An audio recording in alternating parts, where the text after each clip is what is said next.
I'm Jenny Pastisak, and this is The Local Lens. Joining me today is Ricky Pollitt, the Senior Development Manager for Junior Achievement of the Eastern Shore. Hi, Ricky. Hi, Jenny. Thanks for having me. Yeah, I'm so glad you're here because we're going to, start it off talking about the 40th anniversary of Junior Achievement. Let's talk about that. Congratulations. Happy anniversary. Thank you. What is JA doing to celebrate 40 years of serving our community? It's kind of surreal, celebrating an anniversary where you weren't even born when this thing came to the shore. I'm holding on to that as long as I can. But we kicked off our 40th year back in September, and we had a big ceremony. We invited the public out, had a great turnout. And in one of the speeches that we gave, we were kind of relating it to, what was happening 40 years ago. Ronald Reagan in the White House. You had Back to the Future, the movie, coming out. And, just thinking about all these things that were happening 40 years ago. And one big thing was, of course, Richard A. Henson. You had Frank Perdue, Bob Cook, all these pillars of our community coming together, making these decisions that have had this 40-year impact on our community.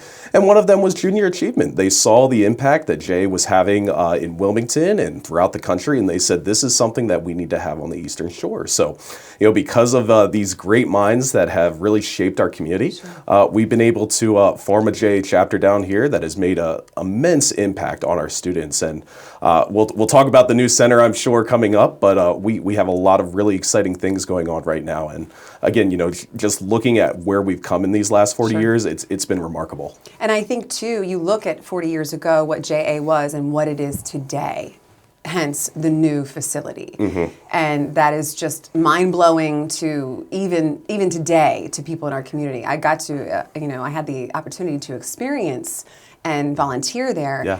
And it is mind-blowing.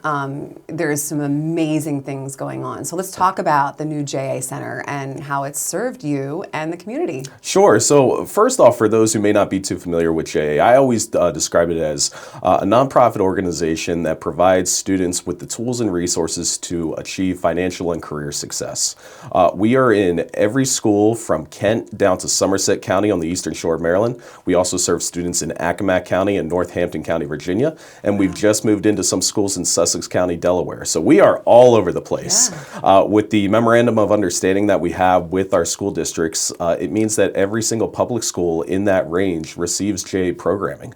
We also partner with many private schools, and homeschoolers can get our programming as well. So when we say that we're JA of the Eastern Shore, serving students on the shore, we mean it. Every single student is going to get JA programming throughout their academic career. But how do you do that? Because you're a staff. I mean, I know your staff. Mm-hmm. Very small. How do you reach all those students with your staff? Well, we have a great team. I mean, we're led by our fearless leader, Jamie Hayes, who has been the president there for the last 18 years and who has really taken JA into a direction of upward trajectory, nothing but success. I mean, we would not be where we are today without Jamie. And to Jamie's credit, she's assembled a great team that is able to get out into the community, recruit some great volunteers, because as you know, when it comes to nonprofits, mm-hmm. their backbones are their volunteers. So when you have a coverage area as large as we do, making sure that we have individuals that are out there able to relay our mission, able to go into the classroom, help us out with programs, find us donors. I mean, that's how we've been able to be successful as well, is making sure that we have the right players in place to, again, get out there and spread the JA word. It takes a village. It does.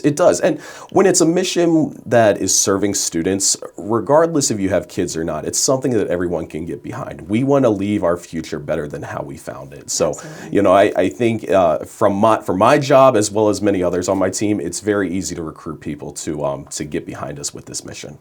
So, and let's talk about, what you're doing in the center. We will talk that you do so much more than just in the JA Center. Sure. But let's talk about some of the programs that you run there. I like I said, I got to volunteer. I was overwhelmed. I mean, it was an amazing experience, but everything that they had, it was real life. Yeah. Yeah. So junior achievement normally centers around its three pillars, which are financial literacy, workforce development, and entrepreneurship lessons. Okay. And again, in the past, we've often gone into the classroom to teach those programs. Again, in-classroom volunteers, our team going in. But in 2023, we were able to open the Purdue Henson JA Center, which is just a gleaming pillar of education that will impact the shore for the next generation. The center is one of 60 of its kind throughout the nation. But this is a center that only works on the Eastern Shore. And what I mean by that is we are part of a JAUSA corporation. Like I said, we're one of 60 facilities of its kind. And JAUSA requires that in these facilities, you have different line items to represent different industries within a certain community. Okay. So healthcare, transportation, grocery, philanthropy.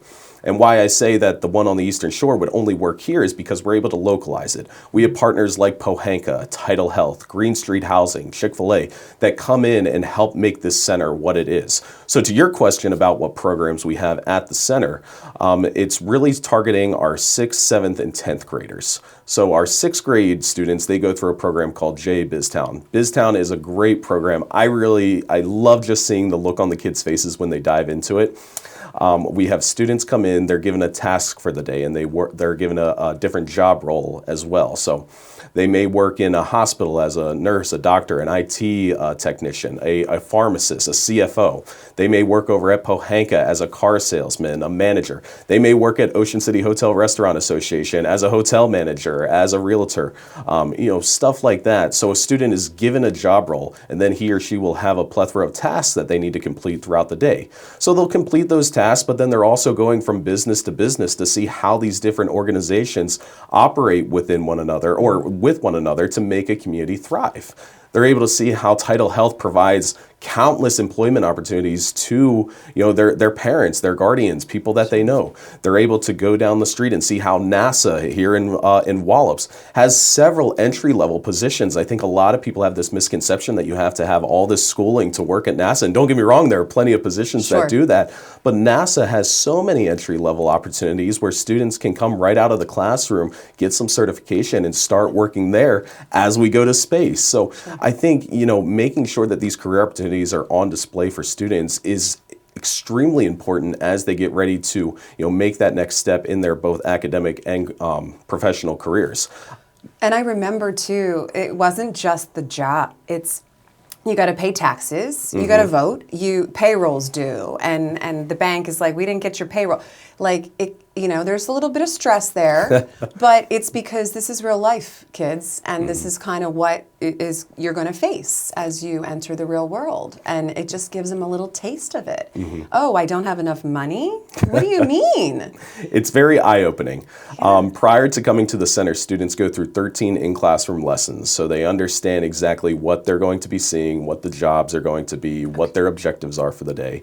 And we actually start out the visit to the center by inaugurating a governor. We are the only JA BizTown in the country that has a governor. Most of them have mayors, but we partnered with the Maryland Department of Housing and Community Development. Helps when your former mayor, Secretary Jake Day, heads up that department. So we inaugurate a governor to begin BizTown, and then he or she will go around and oversee the task of BizTown, encourage people to vote, like you mentioned, sign off on some things, award a Citizen of the Day.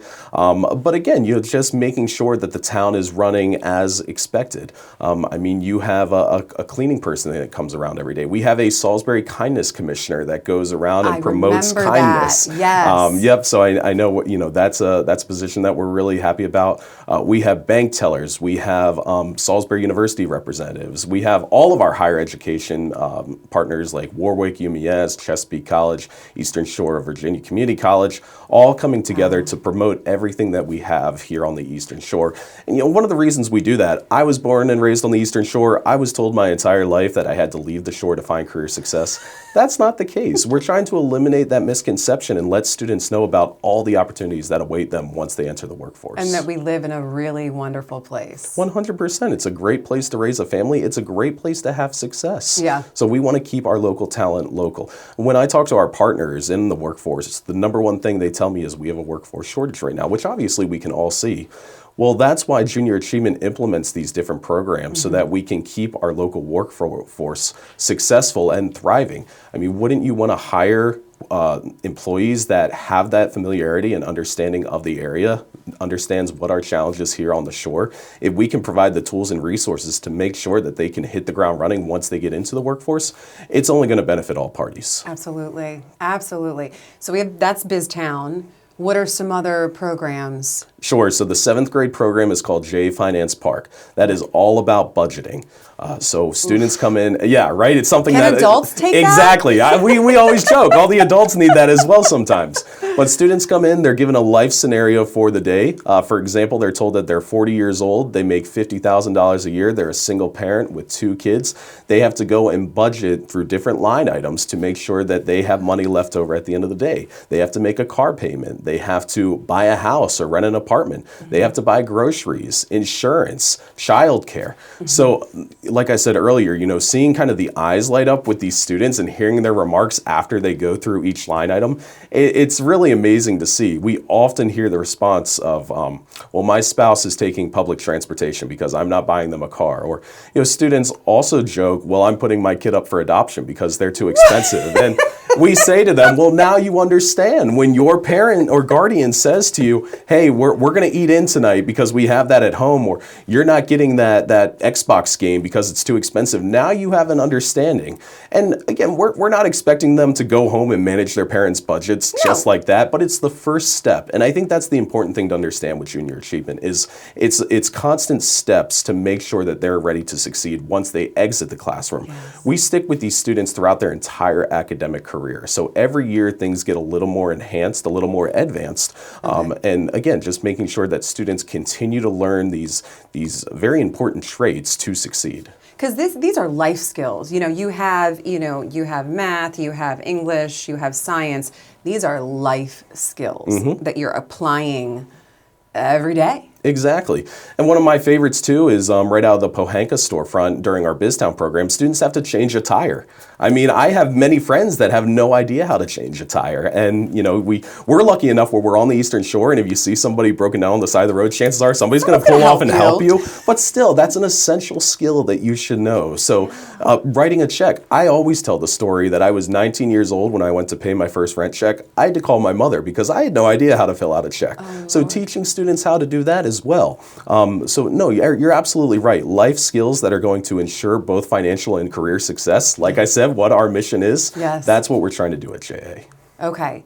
So you have the BizTown, you have the Finance Park. Park, because that, like you said, that's just a little more advanced. Like, okay, now you need to budget. Correct. For real. Correct. And you have another program, with the Finance Park, correct? Correct. In 10th grade, students can come back for Finance Park Advanced. So in 7th grade, Finance Park, where we pick the scenario for you, in 10th grade, they actually get to pick that. Because in 10th grade, you have a little bit more understanding of what you want to do with your life, what career you want to go into. So in Finance Park Advanced, you can go in and say, oh, I want to be a radio DJ. I want to be a restaurant manager. I want to be a doctor. Well, then you get to pick that scenario. You get to see what the salary is. You get to see what type of education is required, what type of skill set, any type of certifications, should I get an apprenticeship in a certain field, an internship. And so now you have an understanding of what you need to do to make your dreams come true, essentially, not to sound cliche. But it's much more effective because you have gone through that program in 7th grade. You understand what budgeting is and how much you need to be putting into different areas. Now that you see what the salary is going to look like for what you hope your career is,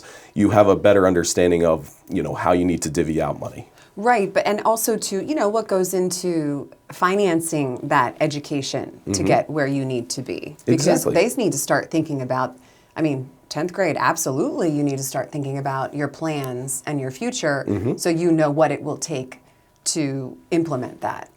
One thing JA does, we love our higher education partners, and they've been so great in, again, not only sharing what they do for the community and what programs they offer as a higher ed partner, but also programs that students, or excuse me, just individuals can take advantage of who aren't necessarily enrolled at that institution. Take, for example, Warwick has a great new trade school that members from the public can take advantage of. Salisbury University has training programs, as well as Chesapeake, that you do not need to be an enrolled student to take advantage of. So I say all that to say, while our higher eds are doing great work and we want students to see all the great things that they're doing, we also want students to understand, hey, for the job that you want or the career path that you're looking to take, perhaps you don't need a 4-year degree. Perhaps a certification or an apprenticeship or just experience is something that aligns more with your needs. We're seeing that pendulum shift where probably when you and I were going to school, it was very much you need to go to college, you need to get your degree. Exactly. But now, again, if that's a great path, but it's not the path for everyone. So we want to make sure that students understand all the options that are on the table for them. And there's a lot out there. There are. You know, you don't necessarily have to know right away, but you need to put your feelers out and see what you like and what you don't like. Exactly. And we have, a bunch of other programs that take place outside the center that do all that as well. Okay. So outside the center, what are we talking about here? So our big one is J Inspire, which is coming up here very soon. Love that one. One of our past board chairs, Mike Dunn, coined it as the Super Bowl of JA, which I think is very appropriate because it is a big event. Yes. It is so this is our 8th grade program. It is every single 8th grader on the shore, which is about, 41 to 4,500 students. And they come to the Wicomico Civic Center for 2 days to learn about career opportunities here in the region. Okay. We partner with about 120 to 130 different businesses. D3 is one of those great partners as well. But unlike your typical career fair where students are given a brochure, goes into the backpack, probably never to be seen again, we have our vendors have hands-on interactive activities. So students completely understand what they're doing in these different career fields. Tidal Health sets up a mock emergency room. We have NASA bring down rockets. Mount Air Farms has a conveyor belt with fake chicken on it. There was a horse in there last year. Yeah, Ocean Downs brings one of their racing horses. Everything that you can imagine that takes place here on the shore is at this arena. And then D3 does great stuff with their media and, all the digital media and filming. So at Pac 14 as well, have to give our friends at Pac 14 a shout out. We were right next to Pac 14, and I loved how many kids came up. They wanted to be on camera and read a teleprompter and have a microphone. And I got so excited. I mean, from my former, news days, I was like, do it, try it, see if you like it. Because that is you might not even know you're good at it. Exactly. And you love it. There are 2 success stories that we always share when it comes to Inspire. One took place before I was even with JA, and this was, I believe, our first or second Inspire. Jamie always tells the story how there was this young girl who was taking part of, it was either Piedmont or UMES Aviation, a flight simulator, had never even dreamed about flying or being a pilot. She scored in the 93rd, I believe it was, percentile of pilots. And she had no idea this was even an option for her. So now that she's going into high school, because another thing we often get asked is, why do you do 8th grade? They're not going into the workforce for another couple of years.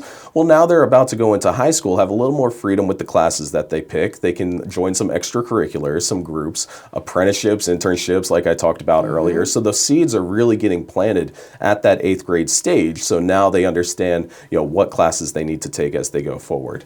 And then another success story that I got to see, which, as soon as I heard about it, I was like, all right, let's get every camera on this kid, was 2 years ago, we had a student who had come through our inaugural J Inspire in 2019. He had returned and was working as one of the vendors. So that impact right there, that's where we get to say to our community partners, our vendors, look at the impact you're making. You are literally inspiring these kids to come and work for you and to keep our local workforce thriving. That is full circle right there. It is. And this is going to be our 7th J Inspire, so we only expect to hear more stories like that as we go forward. I'm excited for it. And like you said, we created a game, an interactive game, because that's really, you want them to engage with you. You're not going to just talk to them until they're blue in the face. You want them to be a part of that experience so they can, I like that, or no, not for me.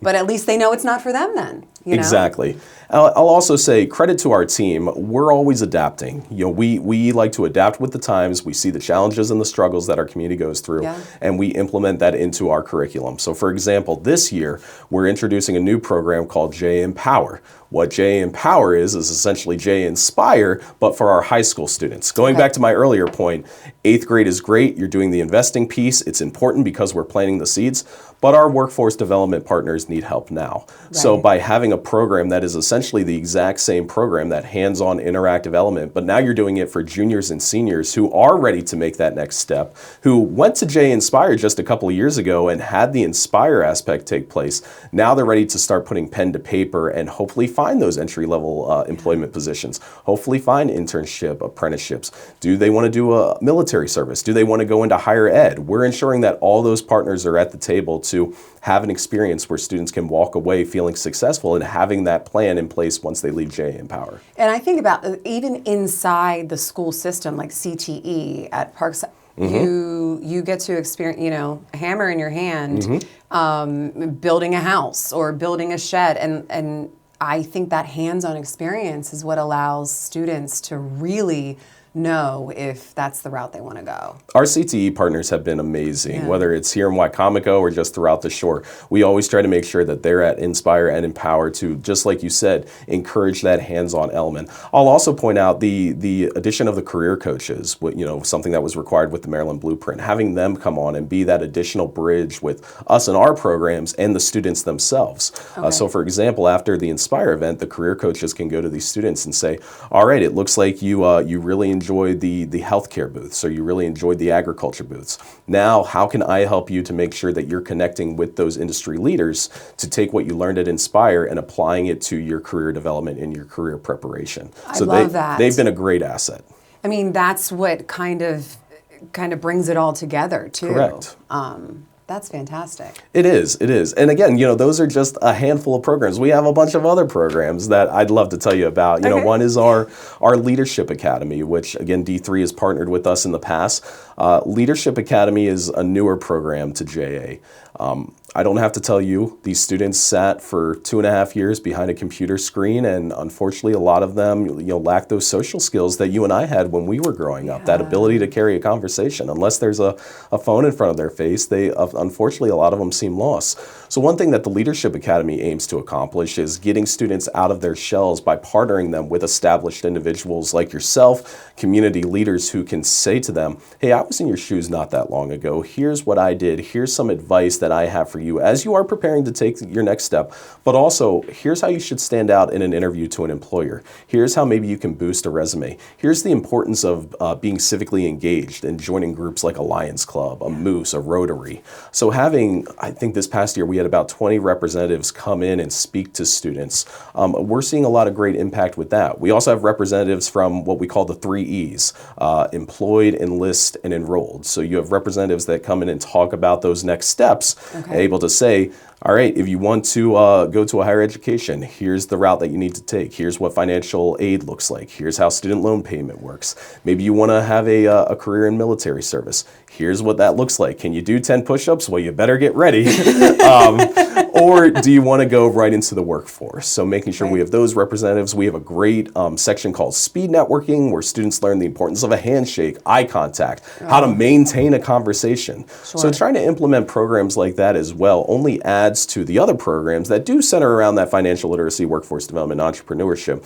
But we're just kind of adding some sugar on top to make sure that these students are ready. And I think that the skills that they're learning, it's not to say they can't help others around them. Exactly. And share that knowledge with even a parent. I don't know, Yeah. You don't know what you don't know. Yeah. I had a great story. I don't think she'll mind me calling her out. Amy Thompson, the Ocean City Chamber Executive Director, she was one of our speed networkers 2 years ago, and she told me a couple months ago that she had actually connected with one of the students that she met, and she had been mentoring her throughout this last year and helping her find some opportunities for public presentation and speaking. And that's what we're looking for with a program like Leadership Academy. A lot of these students come in not having a mentor, not having much guidance. So if they can partner with someone like an Amy Thompson, like a Jenny Pastasak, it could put them on this route that is going to be so beneficial, not only for them, but for their peers and for the community. Absolutely. Let's talk about, I know that 18 Under 18, we just shot some videos with you. Let's talk about that program. Sure. So 18 Under 18, another new program. We have a lot of new programs at Jay, but it goes back to my point how we're always trying to adapt. 18 Under 18, I don't know if I'd call it a program. It's more of an initiative because it's an opportunity to recognize students. Like I said earlier, unfortunately, I think a lot of our young people just have that bad reputation because of the COVID era, not maybe having the same initiative that we saw from the former generation. But what 18 Under 18 does is recognize the students that are going above and beyond. We have nominations throughout the entire shore. We ask our community partners, parents, educators, anyone to nominate a student that you know that is doing great things both in their community as well as the classroom. Okay. And like you just mentioned, we just had our 2025 cohort name. Jenny, these students are unbelievable. Really? We had so many nominations. Number one, it was absolutely impossible to narrow it down just to 18. But then you hear about what these students are doing and it's like, my goodness, I'm 30 years old and I haven't done half of this stuff. So number one, it gives you an opportunity to recognize amazing individuals, but also it gives you a lot of hope for the future. I mean, anyone that comes up to me and says, I don't know, I'm a little worried about our future, I just send them to our 18 Under 18 winners and look, these are the kids that are going to be shaping our community, which is why JA programs are so important in that, making sure students understand the career opportunities that are here on the shore, because we have so much talent here left and right, it's keeping them on the shore that is imperative. So, another thing that we try to accomplish at JA, but the 18 Under 18 program is so, it just puts an ear to ear smile on everyone's faces. And I think that we can help lift them up, and sometimes they leave and then they come back. Yeah. And that is just a true testament to our community, I think. They want to come back home. I see a lot of people do that, and I think that just speaks volumes of people's character to want to contribute and give back to your hometown. Your community. Anyone can go anywhere, but to want to invest and, again, make the place that shaped who you are even better for the next generation, that speaks very, very strongly to me. Absolutely. So let's talk about new program. You have so much going on. I mean, how do you keep it all straight? That's why I'm glad you got in here for this interview, because I appreciate it. It's about to get crazy out there. It is. You have students coming to the JA Center on a regular basis. Like, really, a lot of it does, like we started talking about, it boils down to volunteers. Correct. Do you want to talk about that a little bit? Absolutely. And one of the programs I didn't even mention was our stock market challenge, which is for high school students. They get to learn about the stock market, buying, selling, trading stocks. They're given $1 million fictitious dollars, and it's a competition. So that's another cool program that deals with financial literacy and ensuring that students understand responsible practices when it comes to managing their money. Risk is there, but Correct. You can kind of dictate the level of risk. Correct. But to your point about volunteers, because again, I could talk about our programs all day, but volunteers are the backbone of any nonprofit, especially JA. We serve, about 15,000 students every year, and of that 15,000 students, we need about 1,500 volunteers to ensure all of our programs are implemented. So, 1,500 volunteers, that's a lot. That's a lot. And it's hard for anyone right now to recruit volunteers. Everyone's busy, and the people that love to volunteer are often the ones that volunteer everywhere. I know. But kind of going back to an earlier point I made, when it comes to serving your students and shaping your future, I think it's something that a lot of people can easily get behind. And we have an amazing engagement coordinator in Shelby Lewis who puts on a great training program for our volunteers to ensure that anyone can just walk in off the street after a background check and can feel prepared to do this type of programming.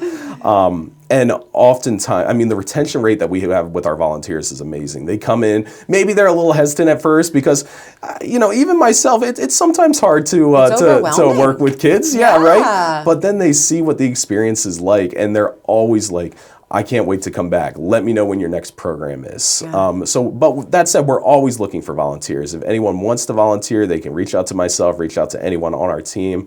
We're always looking for people to help us shape that next generation. I think one of the moments from BizTown was I was in the Green Street Housing storefront, and we had to fix a pipe in the, and this one student and I was trying to help her. I was failing. And finally, she didn't give up.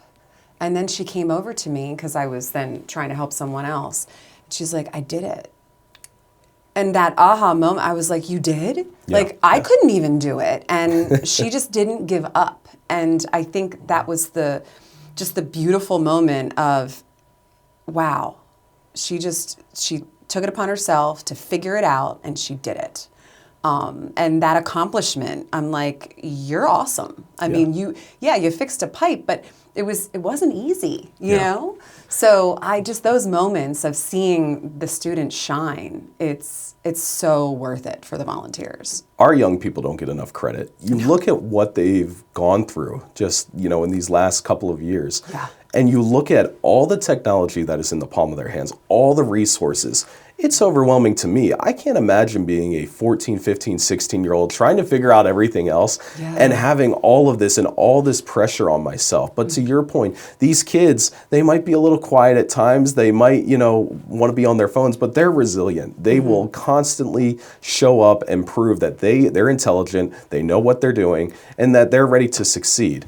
And to be honest, we have a lot of students that English is a second language to them. So, our team has made sure to put in a curriculum and put in resources so that those students are able to come in, accomplish these programs, and succeed at them as well. So making sure that all students have the same tools and resources, that's one thing we're really trying to do here. We had a student who there was a guide with them at Inspire she translated, with some technology, and that is eye-opening because as a business person there talking to the students, that is something you don't really maybe even take into account. Sure. And you need to figure out a way to provide that same opportunity for that student, even though they struggle with the language. It all goes back to adapting. And again, I just credit the team at JA so much for seeing, these new things that come in and making sure that all of our students are getting the equal opportunity to succeed and making these adjustments to ensure that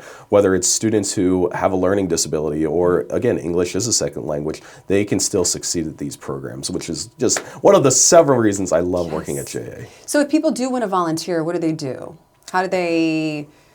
There's a lot of opportunities. So how do they figure that out? Well, the easiest way is to go to our website, which is easternshore.ja.org. You'll see a volunteer tab, which actually gives you a calendar of every event that we have coming up. It shows what school is going to be there. It also shows what the time frame is. Sure. And then you can sign up on there. And then Shelby Lewis, our engagement coordinator, who I mentioned earlier, she'll reach out. She'll make sure that you're good to go. Okay. And then we have volunteer trainings that take place before each program. So once you sign up, you go through the volunteer training, which is extremely simple. It's efficient. It is. If you're giving your time, I would say that it's a very organized, efficient way to give your time. Yeah, too, no, absolutely. Because everyone's busy. Exactly. Yeah. So, and we understand, to your point, that everyone is busy. So we truly appreciate anyone that is willing to give their time.